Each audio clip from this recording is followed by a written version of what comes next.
appreciate your time today. Our audience appreciates your time as well. Of course. As you know, we're sitting here in a state and arguably in front of an audience that 54 days from now could decide the outcome of this presidential election. Yeah. You hear it more than I do. People want to know more about you and about your specific plans. At the debate the other night, you talked about creating an opportunity economy. I wonder if we can drill down on that a little bit. When we talk about bringing down prices and making life more affordable for people, what are one or two specific things you have in mind for that? Well, I'll start with this. I grew up a middle-class kid. My mother raised my sister and me. She worked very hard. She was able to finally save up enough money to buy our first house when I was a teenager. I grew up in a community of hardworking people, you know, construction workers and nurses and teachers. And I try to explain to some people who may not have had the same experience, you know, but a lot of people will relate to this. You know, I grew up in a neighborhood of folks who were very proud of their lawn, you know?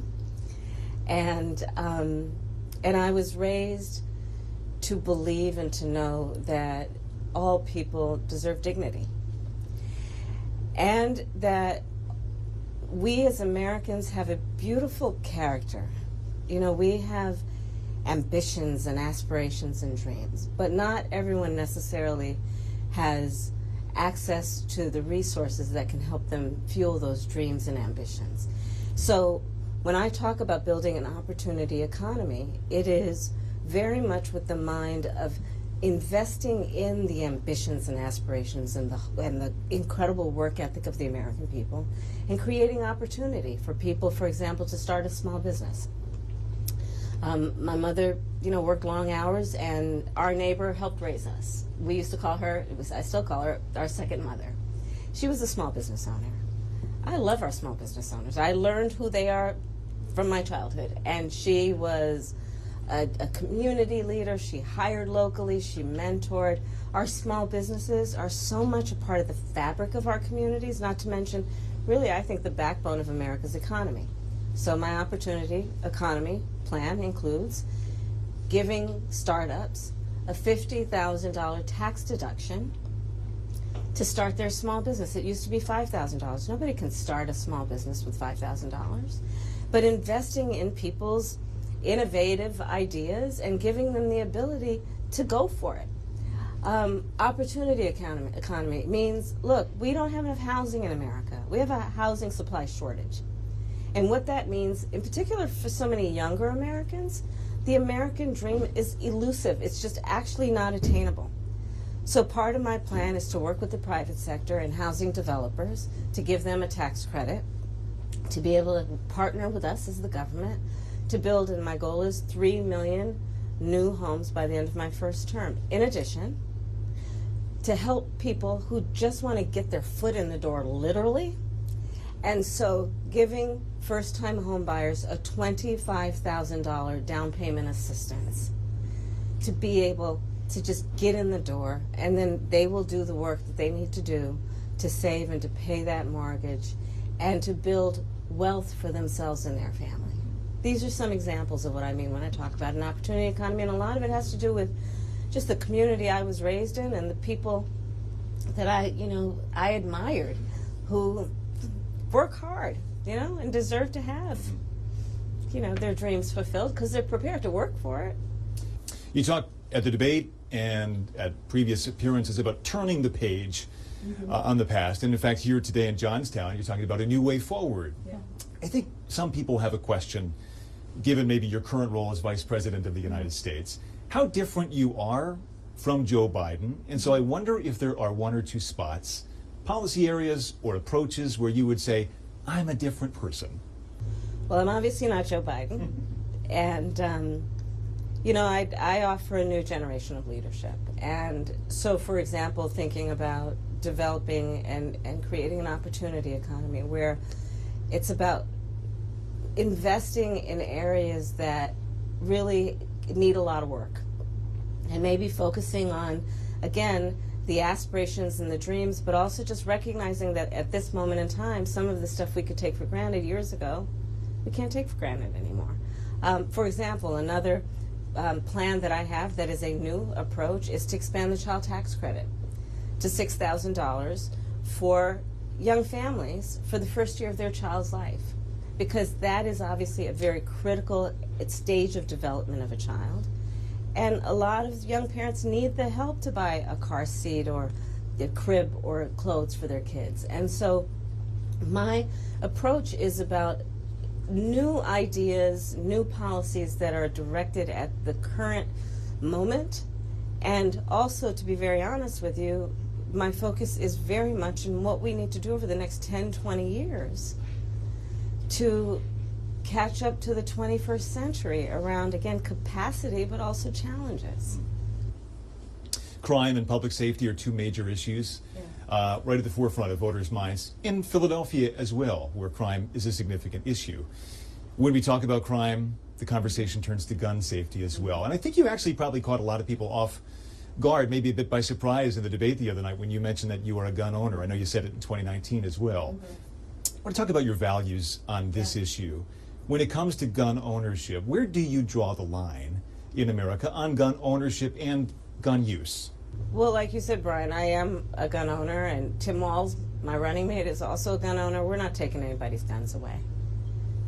I support the Second Amendment, and I support reasonable gun safety laws. Part of my approach to this is I was a career prosecutor for most of my career. I have personally prosecuted homicide cases. I have personally looked at autopsies. I have personally seen what assault weapons do to the human body. And so I feel very strongly that it is consistent with the Second Amendment and your right to own a gun to also say we need an assault weapons ban. They're literally tools of war. They were literally designed to kill a lot of human beings quickly. I say we need universal background checks. The majority of NRA members support that. Why? Because it's just reasonable. You just might want to know before someone can buy a lethal weapon if they've been found by a court to be a danger to themselves or others. You just might want to know. Two final questions, if I might. Sure. On the appeal of the man you were running against, as you drove here today, you likely saw a lot of Trump signs. Mm-hmm. He has an historic appeal in this country. And as you are someone running against him and trying to understand that, I wonder how you distill it. What do you understand his appeal to be? And how do you speak to his voters, or maybe people who just share his values but are open to something else? I, based on experience and a lived experience, no. In my heart, I know, in my soul, I know that the vast majority of us as Americans have so much more in common than what separates us. And I also believe that I am accurate in knowing that most Americans want a leader who brings us together as Americans and not someone who professes to be a leader who is trying to have us point our fingers at each other. I think people are exhausted with that approach, to be honest with you. I think people want a leader who has common sense and tries to find common ground. I'm supported by over 200 Republicans who worked for both Presidents Bush, John McCain, and Mitt Romney. I'm supported by the former Vice President Dick Cheney, former Congress member Liz Cheney.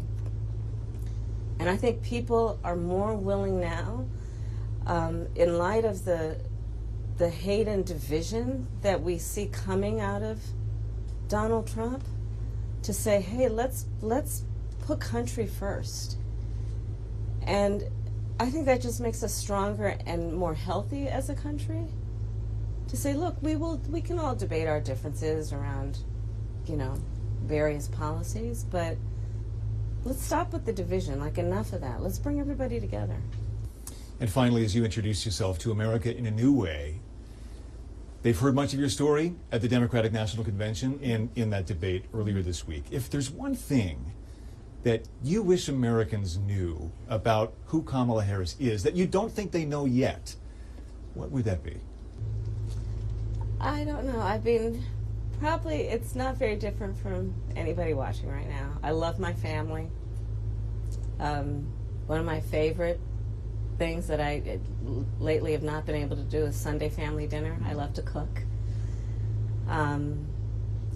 I have incredible friends. My best friend from kindergarten is still my best friend.